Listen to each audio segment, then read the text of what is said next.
Good morning. Welcome to Viewpoint, your program of personalities, politicians, and perspectives. Today we have a great personality who's always had a perspective or two on a lot of things. We'll talk about just one of them here. Judith Kay, as you might remember, we always try to start with a kudo or two.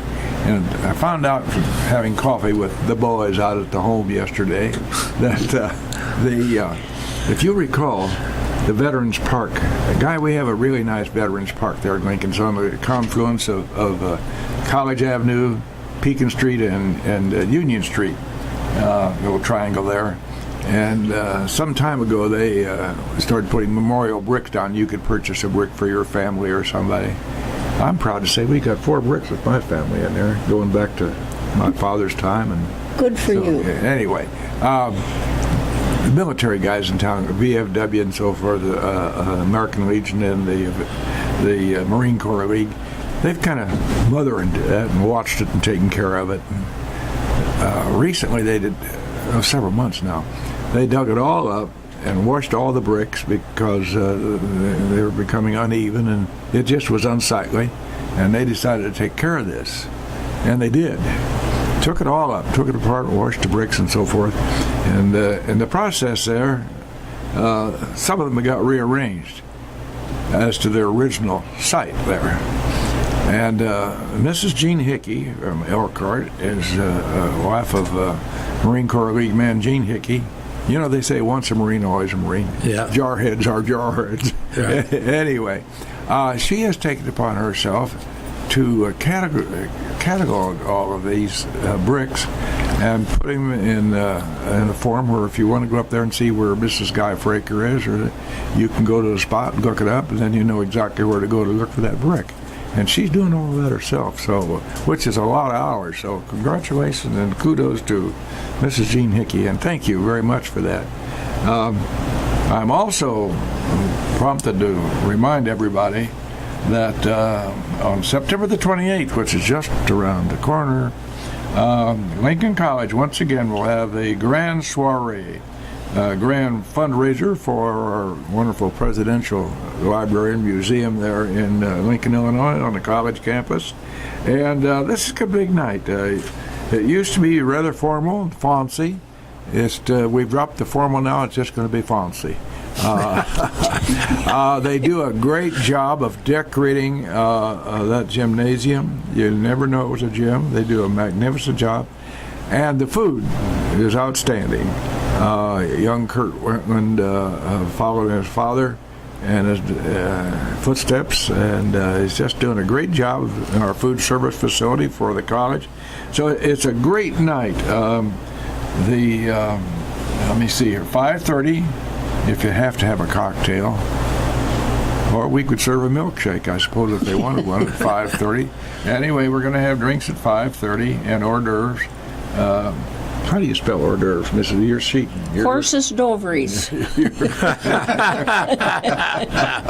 Do it phonetically. And the dinner is outstanding, and I suspect that this year we probably have more dancing than in past.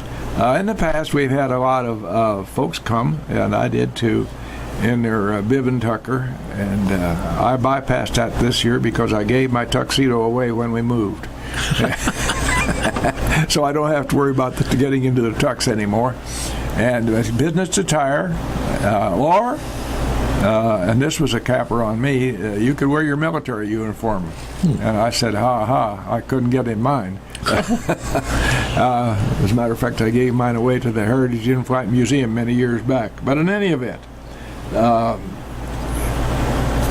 Saturday night, September 28th, you can call and make arrangements, 732-3155. You don't have to have a reservation. It would be helpful, but it is not absolutely necessary. So you can make your last-minute plans. 2019 Grand Soiree at the Lincoln College. Come and help us celebrate our post-war America with a 1940s swing dance party. That's going to be the theme of the whole thing. And Guy, if you and Ruth hadn't come, I'd even let you dance with Gene. Well, now I have to change my trip plans. Yeah. All right, let's get on to some serious business. We got a fellow that grown to know and respect a lot. And as it turns out, just by coincidence, he's a fraternity brother of mine over at the University of Illinois. Years later, by the way. Yes, I wish he hadn't said that, but He was telling me on the way up, and he did mention that it was years later. Good. yes, anybody I know, it's been years later now. So let's introduce Guy. Yes. Mr. Guy Fraker, attorney at law. Noted attorney at law. Yes, a noted author and lecturer and former member of the board at Lincoln College, and just a busy fellow. I understand you maybe were working on another book, is that right? I have a second book that's out now, and my marriage would be shaky if I said I was doing a third book. So, Is that right? Yes. So we won't go there. No, we won't. Well, we we won't. have Well, to- no, we can go there because I'm proud to say no. I'm not doing another one, but I have two out. Well, that's Lincoln's two more glider. than either of us have out. Lincoln's glider to the presidency. That's the first one, that's which the is first book. what I would call a sort of a serious book. The only one on the subject of Lincoln on the circuit, which includes, of course, Logan County, McLean, and so forth. But my second one is a spin-off of that. It's a guidebook to the circuit, and you can take it and just go from one point to another, riding on the same roads that Lincoln traveled on. And, Was Old 66 around and New 66 at that time? No, but there is a road, and if you buy my book, you can find it. But there was a road paralleling Okay.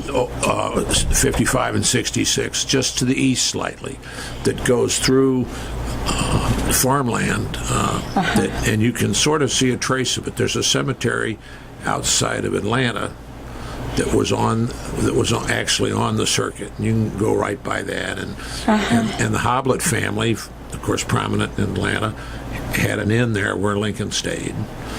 And so yeah, it's fun to do those roads, and unlike going to the Lincoln home, which is wonderfully restored, but a million other people go there too. But you get on these roads, some of which have never been paved, and you're almost expecting to run into Lincoln. It's that authentic a feeling for the landscape. So, yeah, I really love the roads of the circuit. You know, sometimes we get to complaining about the streets and alleys and roads and highways and what have you, but just imagine the difficulty Abraham Lincoln and his contemporaries had getting from place to place. Absolutely. And the weather would certainly be their enemy at times. Just a horseback ride from Mount Pulaski to Lincoln would be a stretch in itself. That is true. Yeah, no, it's a pretty amazing story, and it tells you a lot. Those guys, they were tough to be out there in the weather, like you mentioned, because they did it twice a year. They started in Springfield and headed north for Tazewell County, started in Springfield in late March. Well, you know what our marches are like sometimes. Yes. And then that was in the spring, got home early June, and then in the fall, they would leave in late August. They'd be out there now making the rounds. So, they were tough. And they couldn't go home on the weekend to see their family at all. No, very few did the whole circuit. Lincoln did, and but most of them did 4 or 5 counties. Which kind of reminds me, we were trying to set something up with our Chinese students we have here on the college campus right now, and it had to do with the legislature, and I was trying to set it up, and one of the, I think we'll keep him nameless, said, well, maybe if we get there at 4 o'clock on a Friday at the meeting at the legislature. And I said, are you funning me? They're halfway to Chicago before 4 o'clock. Yeah. So in any event, now we've had the books, but we have something more important to talk about. Well, not more important than your books. Yeah, I'm glad you corrected yourself. correct that statement. But we have another avenue to pursue this morning, and it has to do with the Second Presbyterian Church, history and so forth up there. Yes. Take it from the top, as they say. I will. Showbiz. Recently, Greg Coos, who was the curator of the McLean County Museum of History, he's working on a new county history of McLean County. We haven't had one for almost 100 years. He's retired now. But he was on his chapter post-Civil War, and he came across a clipping from two newspapers, the Daily Leader, which is long gone, and the Pantograph, which still goes, that Sojourner Truth, a prominent figure in the day, spoke at Second Presbyterian Church on September 18th, 1879, which is 140 years ago today. So he sent me this clipping.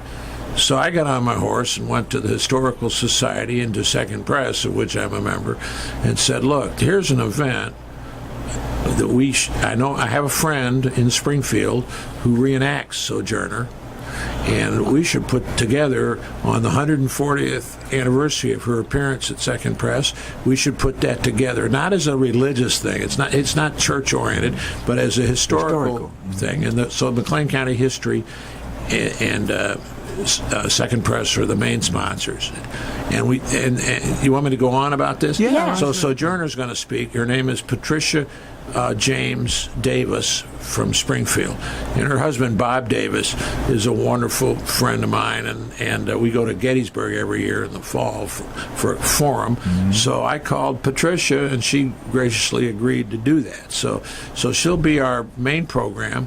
And then we have our choir, a very strong choir at Second Press, but the Mount Pisgah Baptist Choir that's performed with us, we've performed together before, they're going to sing a spiritual. And then Wayman AME Church also is in on the act, so they're going to join us. And they're a sponsor of this event as well. So it should be a really happy event. Then after the choirs perform one, then Sojourner makes her entrance and does her thing, and then the whole I hope it's the whole large audience is going to sing the Battle Hymn of the Republic together. Well, that'll be the event, and there'll be a little reception after. No admission charge, and we hope people will. So what would the date on that be? Tonight. Tonight. Right. So I got here just in the nick of time. We didn't get you out here any Not too soon. No, okay. That's right. Now, tonight at the Second Pres. Right. And the address on the Second Presbyterian is? It's on, it's a good question. That's the main. It's if you go down East Street, East Street is, you get into downtown Bloomington, you'll see it on the right. The address is Monroe or Market, but just come, if you're coming from here, you'll take Veterans Parkway to 55 to Veterans Parkway, and once you're on Veterans Parkway, you go to the Main Street exit, and then you just follow that, and it'll carry you on to East Street. Okay. And then on your right, when you get downtown, you'll see our church, which is it's a big round building. It's a new sanctuary we built about 10 years ago. And yes, that was on the side of that was a big remodeling job. Is that correct? In that? Yes. Well, that church is then on your right as you go north on Main Street. That's correct. And you just the block before that on your left is the old State Farm building. Yeah. Okay. Well, I think people who go to Bloomington often would know that. So the time tonight would be 7 o'clock. 7 o'clock. Okay. And as I said, the program will last. I think her talk will be half hour to 20 minutes. The Pantograph just carried it. If people see Sunday Pantograph, just this past Sunday, Bill Kemp, who's that wonderful historian that does a weekly column, did his column Sunday on Sojourner Truth. So actually, you'll be taking part in history in a great way. It is a history event, yeah. In a great way. Yeah. So she was very strong and brave, wasn't she? She was a marvelous woman. Yeah. Can I say a little something about her? Would you do that? She was This is Guy Fraker Day. You do what you want. Okay, well, thank you. You've never been that nice before. Well, I may want something later. And by the way, listeners, I'm jesting about this guy. He's okay. But anyway, Sojourner was born right before the turn of the 19th century. They're not sure exactly. She was born in slavery. This is an interesting thing we forget. She was born a slave in New York State, which was then slaves, like the whole country had slavery at that point in time, and she was born in the Dutch. You remember the Dutch were very prominent in settling New York, so she was born on a Dutch farm, and her tongue, she spoke Dutch only till she freed herself. So then she was she was sold several times. And the story is just the cruelty of slavery. One guy that bought her was a tavern owner that beat her because her English was so bad. And she finally, sort of under that kind of pressure, learned to speak English. But she never did learn to read or write. But she freed herself in 1826. She just walked away and got away with it and headed south, and became a strong abolitionist advocate. She was fearless because here she was, a runaway slave who could always be taken back. And so she then began speaking out on abolition of slavery. And of course, at the time of the Civil War, after the Civil War, that issue was no longer there. So she continued on various social causes, including mainly women's suffrage. She was a big suffrage advocate, liquor prohibition and liquor, and all those many social causes. And she was traveling from her home in Grand Rapids to Kansas, and Kansas had been settled after the Civil War, and many blacks from the South, once the troops left the South, that's when black oppression, the federal troops left in 1877, and that's when the oppression of the blacks in the South really became what we all know about. It was terrible. And so many of these, thousands of these blacks fled to, it was called the Exodus, with a biblical reference, fled to Kansas and settled in Kansas. And she was on her way to visit those people that were part of that movement when she got to Bloomington. Were you that good in history when you were at the Omicron chapter? No. No. You have other things on your mind. But then. That is true. Well, seriously, history can be made come alive, or it can be pretty dead, depending upon who's presenting the story. We had a lady at Lincoln College when I was there, Anna Lee Bailoff, who just made it come alive, and I got good grades. She must have been good. Yeah, for a change. Which reminds me of the famous time I called my father one time when I was over at the university, and it was this on a Sunday, and a gloomy Sunday it happened to be too. And of course, he wanted to know how about my grades. I said, well, they're okay. And he said, I want to hear better than okay.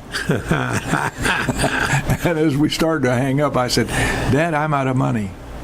And he said, well, that's funny, Bill, so am I. And I remember that was 1942. And here we are today, 2019. Wow. That's still ingrained in my mind. That's amazing. That's funny, Bill, so am I. And I knew the message was loud and clear. His theory was, and correctly so, my tuition was paid, and I had a roof over my head, and I was eating. What more did I need? Go get it myself if there's anything else I needed. That's great. In any event, that's a lot of history too, boy. Guy, what prompted you in your early age, really, to be such a student of history? And as you got older and moved along in your profession of law, that took a lot of time to do researching and so forth for your first book. That took a long time to put that together. It did. I'm glad you asked, because I love telling this story, because we all have our stories. My grandmother was Leela, was her name, Leela Hale, and her twin sister was Lola Hale. And Lola had never had children, so she was like a second grandmother. And in 1948, I was 10 years old, she took me to New Salem and to the tomb and to the Lincoln home. Mm-hmm, really? And that day, that's what kicked it off for me, since I was 10 years old, this interest in Lincoln. And we lived in New York, so my mom, good old gal from Peoria, made sure that I always that cared about the Midwest. So the combination of those factors is what brought me back here. But Lincoln had something to do with me coming back to go to U of I and then on to law school and end up in Bloomington, part of the Lincoln Circuit. So that's the story. Pardon me, I digress. Yeah. I'd like to ask you something about Sojourner Truth. When she was rattling all those cages, and she surely was, how did it come to pass that she escaped being recaptured and sent back to her former life? I think probably luck. I mean, in the sense that nobody knew exactly what her background was, or where she was liberal enough that she didn't have to fear it. She was in New York, although she did get down to Baltimore, which would be a dangerous place to be for an ex-slave. But I'm not sure about that. That's a good question. And who knows? But why that wasn't, because there were there was a Fugitive Slave Act where people made big bucks capturing slaves and taking them back. So actually, you can't imagine this, but all blacks, free blacks in the North, particularly along the border with the Confederacy, were in grave danger of recapture. You mentioned the word big bucks. We have a problem right here in this studio that if we don't recognize our sponsors, we're not going to get the big bucks, and we're off the air. So go right ahead, Mr. Ash.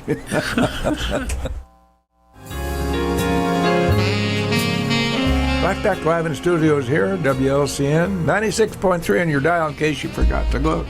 Our guest this morning was Brother Guy Fraker, noted attorney and author of the Bloomington Normal area. Guy's authored a couple of books on Lincoln, and he's deeply rooted in the history of Abraham Lincoln in this territory. But most recently, he's involved in a project with the Second Presbyterian, that is. Let's give him a little more than Second Pres,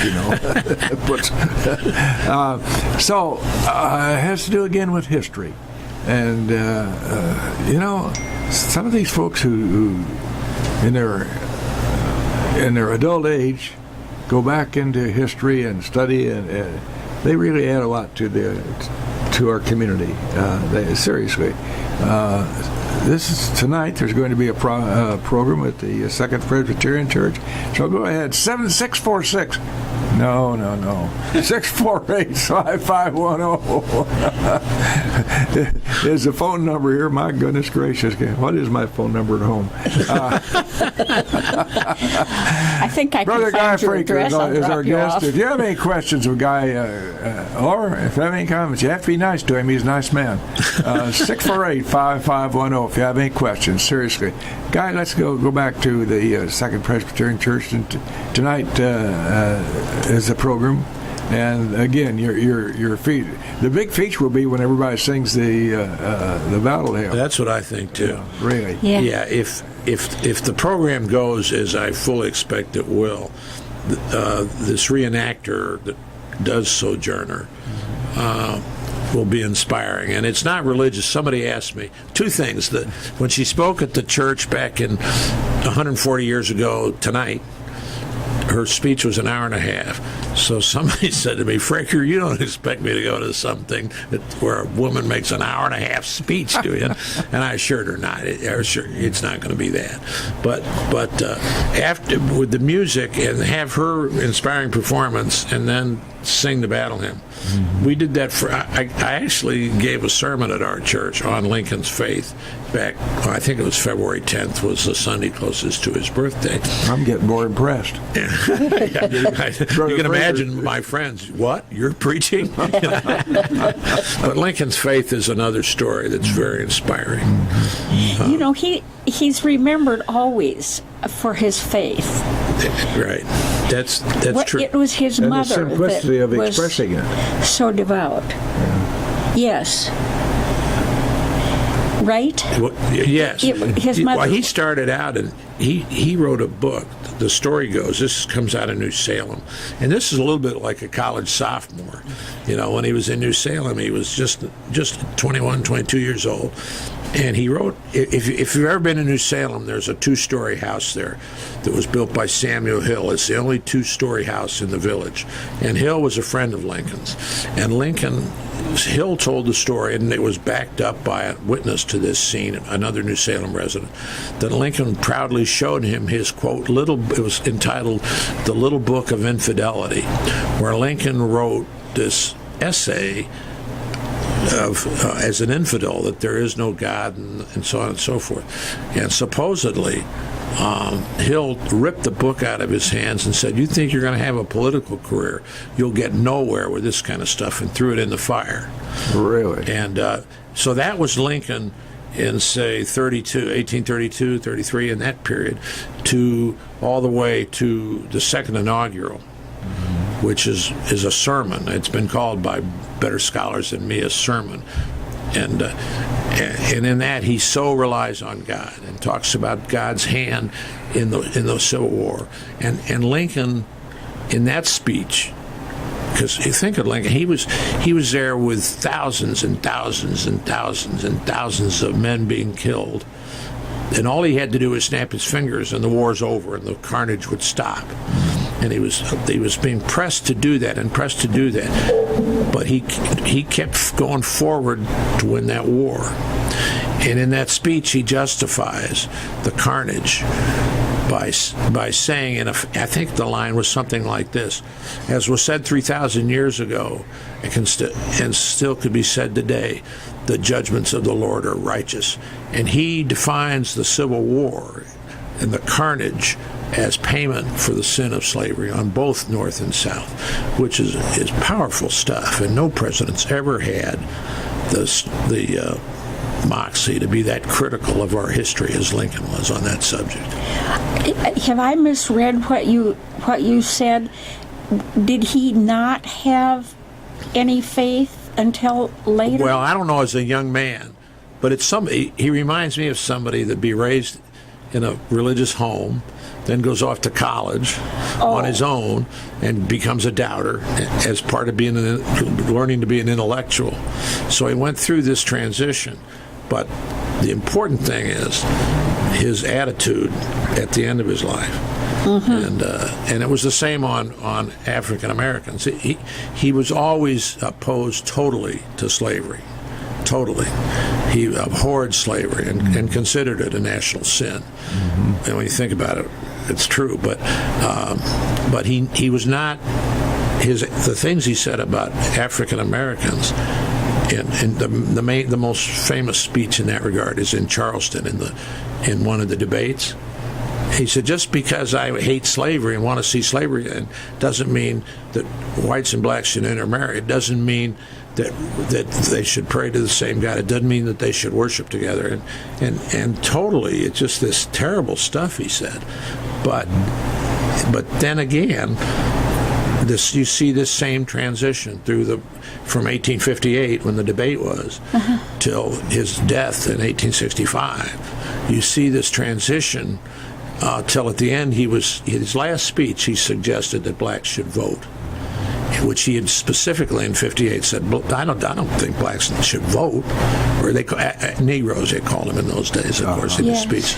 So but the pattern of the two things we're talking about is very much the same. His religion and his attitude on race. He just was always, the greatness of the man was he was always developing, always evolving. It was the mistreatment of the slaves that made him so sick? No, the very idea. Okay. You'll never see him. That's interesting. I'm glad you brought that up. He never once in any speech ever mentioned the mistreatment. Because that's like saying, in effect, the real sin here is we mistreat our slaves. No, the real sin is no matter how you treat them, they're slaves. And when I've talked to grade school some about slavery, and I compare them, I tell the kids, it's how many of you have dogs? And they raise their hand. And I said, do you love your? Oh, I love my dog. Do you mistreat your? I wouldn't think of mistreating your dog. Can your dog go out anytime he wants to? Well, no. Can your dog eat anytime he wants to? Well, no. And that's sort of the way I think to consider slavery. The slaves had no more freedom than a dog in the home. So whether they were mistreated or not is beside the point, as far as Lincoln was concerned. You know, he's smarter than the average bear. Yes, he is.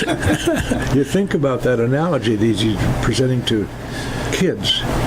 Well, that's something that they can wrap their minds around. Their pets and how they're restricted, and slavery, so they can kind of put that together. I think so. I hope so, because it's the only way to get it across to them. Because to mention mistreatment sort of misses the point. The total lack of freedom. The fact that you could beat them, not that you did, but you could if you wanted. Or remember once Ike kicked his dog and the country went crazy after I think it was meeting with Khrushchev where he got nowhere and he came home and kicked his dog. Well, I'm sure that helped him feel better. Yeah. But, oh, dear.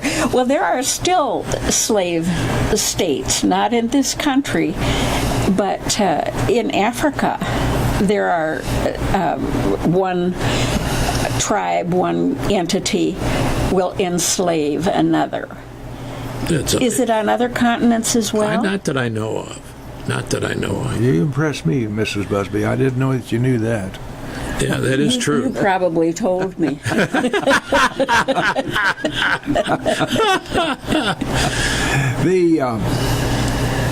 The required time to write a book, once you start into a certain, well, how do you start a book?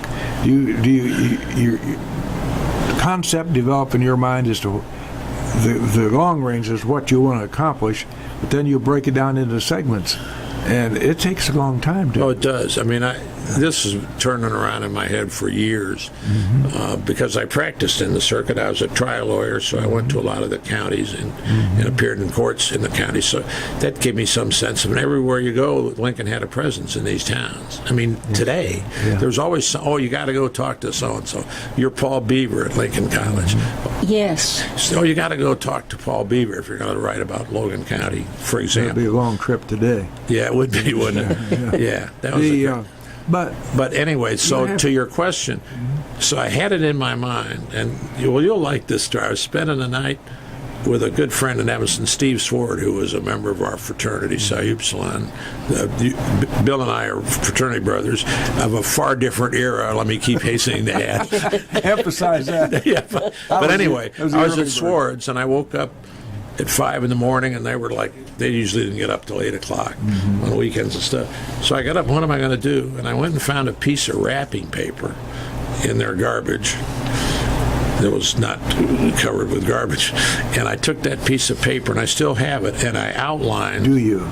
I outlined the book, because I had about an hour with nothing to do early in the morning, and I'm a whale of a lot better early in the morning than I am by noon. But so and I still have that piece of paper, and it changed a lot, but that was my basic concept. But that's an important piece of paper in your family. I think. It truly is. That was the genesis of your first book. Right, exactly. Which turned out to be a very popular book. It's done well. Can I sell a few for you? Oh, yeah, please do. Yeah. I'll wait. In the interest of brotherhood, I'll waive my commission. Oh, dear.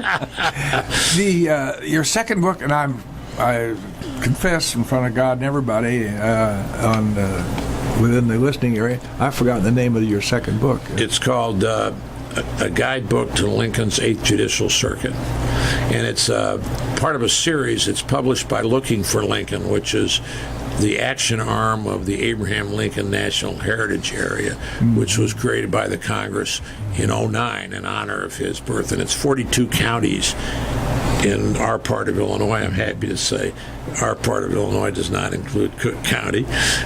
So it's about this area where he spent his time. Mm-hmm. And mine is the third book in the series. A wonderful scholar named Brian Andreessen, who is a Mormon and is now the historian in Salt Lake City for the Mormon Church. He did one on Springfield, and he did one, I can't remember what his second one was. It was Looking for Lincoln in Springfield. It's a marvelous book.